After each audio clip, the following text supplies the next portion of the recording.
हमने विशेषता कल जो पढ़ा था, हमने विशेषता, उसी विशेषता के क्रम को आगे बढ़ाते हैं। अगली जो हमारी विशेषता है वो है पंथ निरपेक्ष।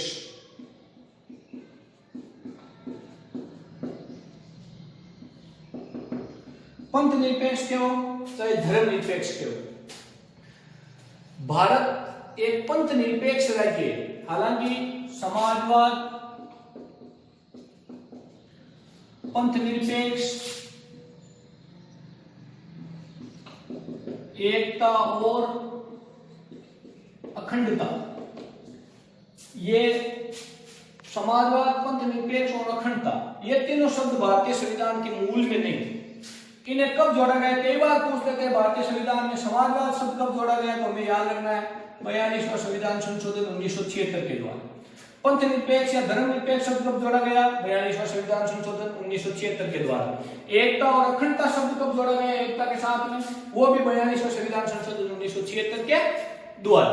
अब आते हैं वापस पंथ निरपेक्ष। तीनों शब्द साथ में भी पूछ सकते हैं, एक भी पूछ सकते हैं, तो हमें सब तीनों का एक उत्तर याद रखना है 42वां संविधान संशोधन 1976 के द्वारा। ये हमारे मूल प्रस्तावना में ये तीनों शब्द नहीं थे। तो अब हम आते हैं पंथ निरपेक्ष क्या होता है। पंथ निरपेक्ष, पंथ का हो चाहे धर्म निरपेक्ष हो, एक ही बात। अर्थात अनुच्छेद 25 से लेके और 28 तक धार्मिक स्वतंत्रता का अधिकार दिया गया है। पंथ निरपेक्ष का मतलब सीधी सादी परिभाषा है, भारत एक पंथ निरपेक्ष या धर्म निरपेक्ष राष्ट्र है। अर्थात भारत का कोई राष्ट्रीय धर्म नहीं है, भारत का कोई राज्य धर्म नहीं है। अर्थात भारत में रहने वाला प्रत्येक व्यक्ति अपने मन चाहे धर्म का पालन कर सकता है, धर्म ग्रहण कर सकता है, धर्म का प्रचार प्रसार कर सकता है। पूर्ण रूप से वो धर्म के मामले में स्वतंत्र है। अर्थात भारत का कोई राष्ट्रीय धर्म नहीं है, भारत का कोई राज्य धर्म नहीं। ये होती है हमारी एक विशेषता जो है पंथ निरपेक्ष के हो चाहे धर्म निरपेक्ष के हो। एवं संघात्मक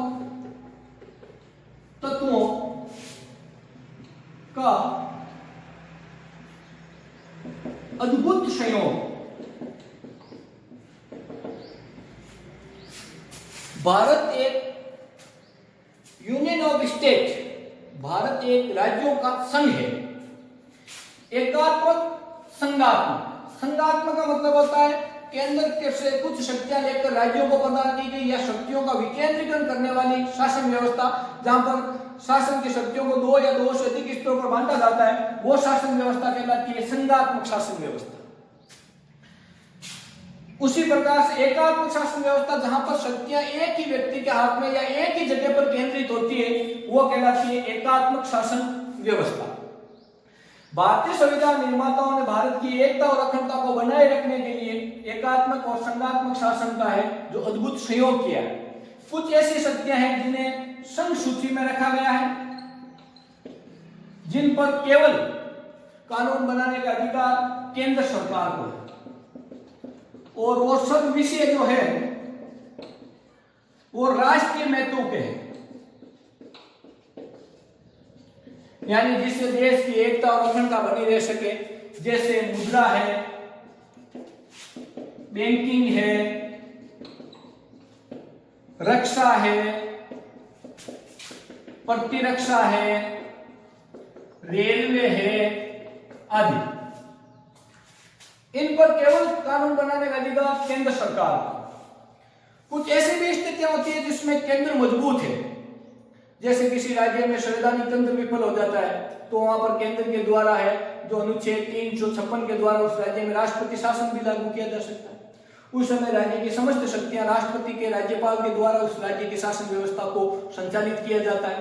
उसी प्रकार से, लेकिन हमेशा है जो एकात्मक लक्षण नहीं है, कुछ ऐसे भी स्वतंत्र विषय हैं जिन्हें राज्यों को भी सौंपा गया है, जिसे हम राज्य सूची में रखते हैं। राज्य सूची में कई ऐसे विषय जैसे व्यापार है, पुलिस है, वाणिज्य है आदि, ऐसे भी कई विषय जिनको राज्य सूची में रखा गया है, जिन पर राज्य स्थानीय स्वशासन है। उनमें राज्य पूर्ण रूप से उन विषयों पर कानून बनाने के लिए स्वतंत्र है, केंद्र किसी भी प्रकार की उसमें रोक टोक नहीं कर सकता। कुछ विषय रखे गए हैं समवर्ती सूची में, जैसे शिक्षा है, वन है, मजदूर संघ है आदि। तो समवर्ती सूची में संयोग किया गया कि उसमें केंद्र भी कानून बना सकता है, राज्य भी कानून बना सकता है।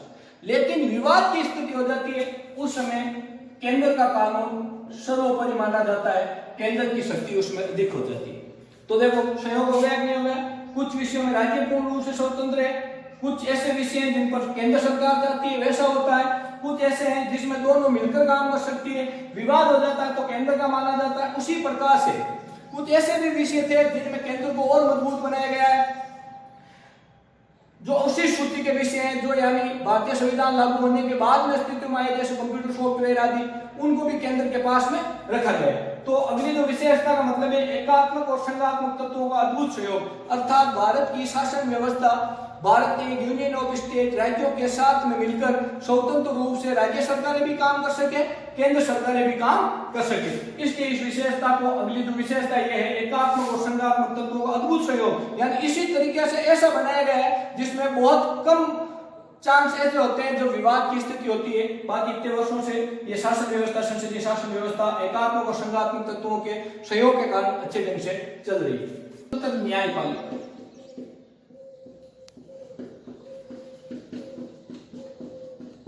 मैंने आपको पहले ही बताया था कि जो जो भारतीय संविधान में व्यवस्था की गई है वो पूरी भारतीय संविधान की विशेषता है, रटने की कोई जरूरत नहीं है। हम अपने ऊपर ले लेते हैं ना कि भाई मैं एक भारत का नागरिक हूं, भारतीय संविधान के द्वारा मुझे क्या क्या सुविधाएं दी गई है, आपको कोई रटने की जरूरत नहीं है। वो पूरी भारतीय संविधान की विशेषता है, रटने से कोई चीज याद नहीं होती।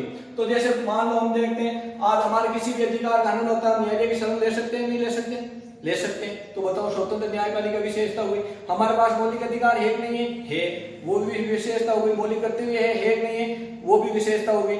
संघात्मक एकात्मक तत्व है कि नहीं है, वो भी विशेषता हो गई।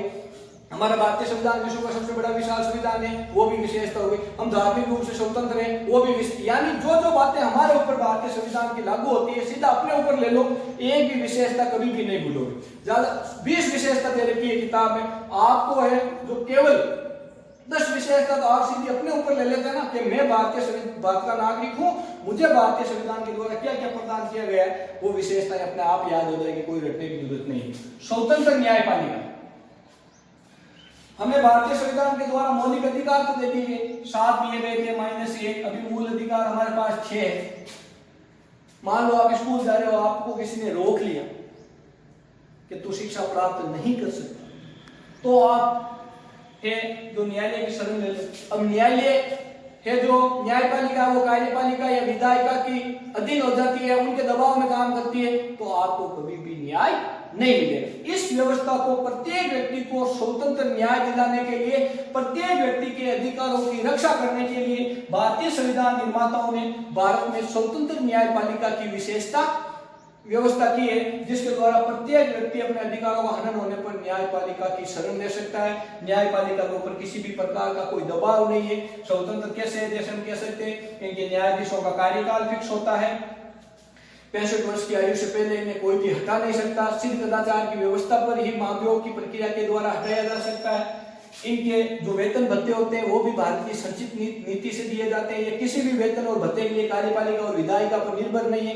इनके किसी भी प्रकार का तबादले वगैरह जो भी होते हैं उसमें भी विधायिका और कार्यपालिका की कोई ज्यादा भूमिका नहीं होती है, इसलिए इसे स्वतंत्र बनाया गया है। और यह स्वतंत्र न्यायपालिका के कारण ही व्यक्ति अपने मौलिक अधिकारों की रक्षा कर पाता है। तो ये विशेषता सीधी साधी याद है, बाद में स्वतंत्र न्यायपालिका की विशेष व्यवस्था की गई है, उसके द्वारा हम अपने मौलिक अधिकारों का हनन होने पर इसका शरण ले सकते। और न्याय कब करेगी, ये किसी का अधीन रहेगी या इसके ऊपर किसी प्रकार का दबाव रहेगा तो ये किसी भी प्रकार से काम नहीं कर पाएगी, इसलिए इसको बिल्कुल हर रूप से स्वतंत्र न्यायपालिका बनाया गया।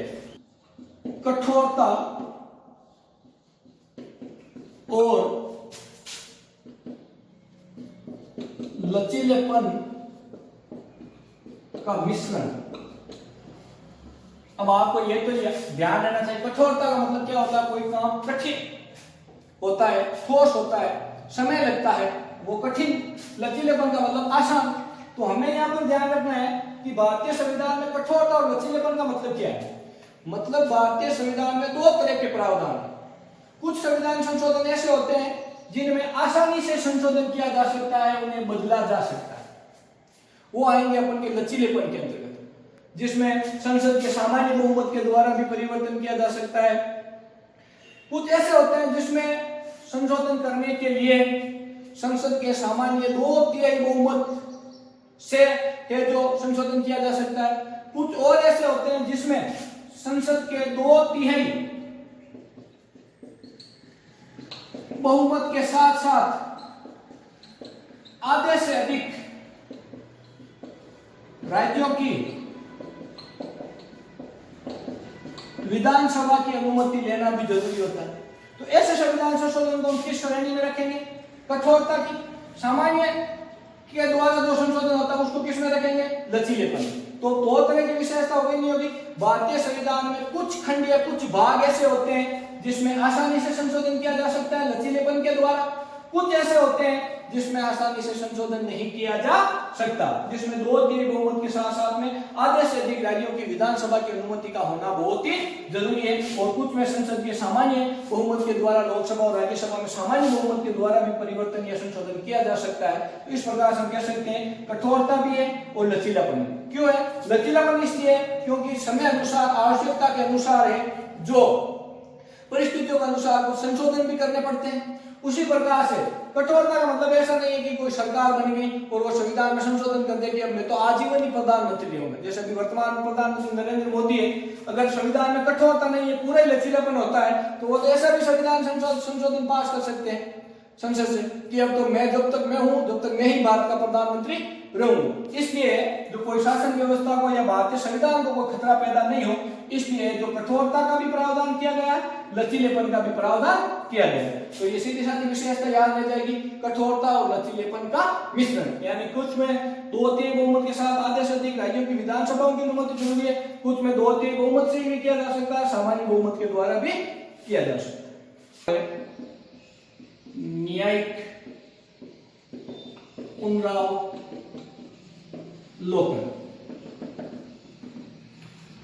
सीधी साधी याद रखने का तरीका न्यायपालिका। पुनरावलोकन वापस अवलोकन करना। न्यायिक पुनरावलोकन का मतलब क्या होता है? वापस अवलोकन करना।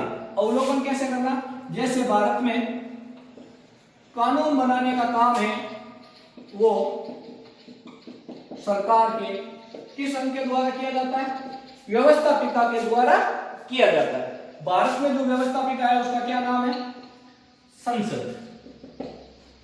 संसद के द्वारा भारत में कानून निर्माण की प्रक्रिया का है जो काम किया जाता है। तो संसद कई बार कानून बना देती है और न्यायपालिका व्यवस्थापिका बना देती है। सरकार के न्यायपालिका को ऐसा लगता है कि ये बनाया गया कानून संविधान के अनुरूप नहीं है,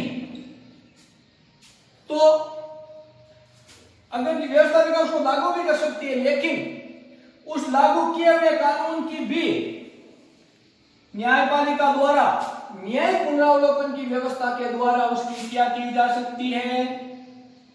उसका अवलोकन किया जा सकता है, उसकी जांच की जा सकती है। अब जांच में व्यवस्थापिका के द्वारा बनाया गया कानून अगर सही नहीं है तो उसे न्यायिक पुनरावलोकन की व्यवस्था के द्वारा लागू हो गया या नहीं हुआ है, लागू हो गया तो भी उसे रोका जा सकता है और नहीं हुआ है तो उसे न्यायपालिका के द्वारा अवैध घोषित किया जा सकता है। तो इस प्रक्रिया को, इस विशेषता को क्या कहते हैं? न्यायिक पुनरावलोकन। कई बार क्वेश्चन आ जाता है शॉर्ट में 1 नंबर का भी आ जाता है, 2 नंबर का भी आ जाता है कि न्यायिक पुनरावलोकन से आप क्या समझते हैं, या टिप्पणी लिखो न्यायिक पुनरावलोकन। तो मैं सीधे याद रखना, सरकार के व्यवस्थापिका के द्वारा बनाए गए कानून की न्यायपालिका का द्वारा जो जांच करने का अधिकार है, अगर जांच के दौरान वो कानून संविधान के अनुरूप नहीं है, संविधान की सीमा से बाहर है, तो उसे न्यायपालिका के द्वारा अवैध घोषित किया जा सकता है। इसी प्रक्रिया को है जो न्यायिक पुनरावलोकन के नाम से जाना जाता है। विश्व शांति का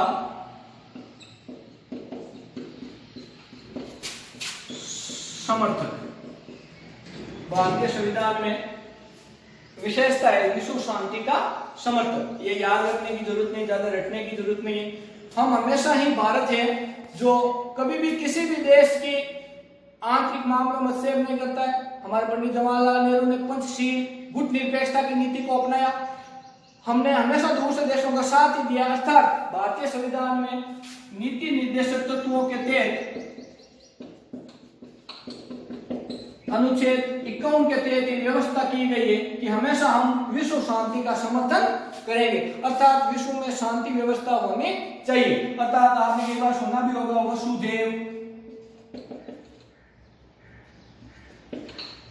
कुटुंबकम, अर्थात भारत के संविधान में ऐसी या भारतीय संविधान में ऐसी व्यवस्था की गई, अर्थात हम संपूर्ण पृथ्वी हमारा परिवार है। हम कभी भी अशांति चाहते नहीं, किसी देश के आंतरिक मामलों में हस्तक्षेप भी नहीं करते हैं। अनुच्छेद 51 के तहत है, नीति निर्देशक तत्वों के तहत कोई भी भारत किसी भी राष्ट्र के आंतरिक मामलों में हस्तक्षेप नहीं करेगा। तो कुछ रखने के रूप में विश्व शांति का समर्थन, अर्थात ये याद रखने का तरीका और बता देता हूँ आपको। 51 क्या होता है? शुभ होता है नहीं होता है? और जहां पर शुभ कार्य होता है वहां पर क्या होती है? शांति होती है। क्या होती है?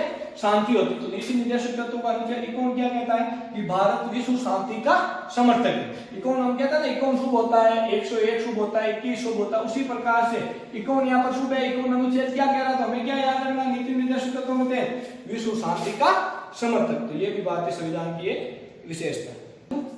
अगली विशेषता है आपातकालीन उपबंध। अब भारतीय संविधान में आपातकालीन जो उपबंध है वो है 3, अनुच्छेद 352, अनुच्छेद 356, अनुच्छेद 360। और इन्हें भारतीय संविधान के किस भाग में रखा गया? 22 भाग बैठे थे ना हमने, तो किस भाग में आपातकालीन उपबंध? 18। याद रखने का तरीका भी सीधा है, ए से आपात, आ से आपात, आ से अर्थात। क्वेश्चन कई बार आता है आपातकालीन उपबंधों का वर्णन भारतीय संविधान के किस भाग में किया गया है? तो देखो, ई से 21 पढ़ा था नहीं पढ़ा था, के मुंशी से राजनीतिक कुंडली पढ़ा था नहीं पढ़ा था। उसी प्रकार से अगला जो लॉजिक है वो याद रखना, आ से आपात, आ से 18। तो भाग 18 में जो आपातकालीन उपबंधों का वर्णन किया गया। आपातकालीन उपबंध आते के भाग कितने? भाग 22। आज से क्या बन रहा है? 18 लिखने के लिए किसका प्रयोग करेंगे? ए का। इसका मतलब कौन से भाग में? 18। सीधा याद रखने का तरीका। अब 3 आपातकालीन उपबंध है, तो यहां भी एक, कभी भी भूलोगे नहीं, इसका भी एक तरीका याद रखना। ये ऊपर नीचे होते रहते, तीनों अलग अलग पूछे जाते हैं। तो हमें गिनती के द्वारा याद रखना है कि सबसे पहले हमारा अंक, जैसे हम 352 वाली लाइन लिखेंगे तो सबसे पहले क्या आएगा? 52। उसके बाद में 56 आएगा, 53, 54, 55, 56। 56 के बाद में 57, 58, 59, 60। उसी प्रकार से हमें यहाँ पर भी इनको सेट करना है। राज्य सरकार से पहले कौन सी सरकार आएगी? केंद्र सरकार। तो ये 352 कहां पर काम करेगा? केंद्र में आपातकाल, सशस्त्र विद्रोह की स्थिति या भारत में किसी भी प्रकार के बाह्य युद्ध, गृह युद्ध की जब स्थिति पैदा हो जाती है तो राष्ट्रपति के द्वारा अनुच्छेद 352 का प्रयोग किया जाता। तो देश में राष्ट्रीय आपातकाल या सशस्त्र की विद्रोह की स्थिति के अंतर्गत आपातकाल किस अनुच्छेद के द्वारा लगाया जाता है? तो याद रखना है भाई, 52 बड़ा। 52 पहले आया आपने, पहले कौन सी सरकार आई? केंद्र। तो केंद्र में आपातकाल अनुच्छेद कौन सा? 52। याद रहेगा नहीं रहेगा?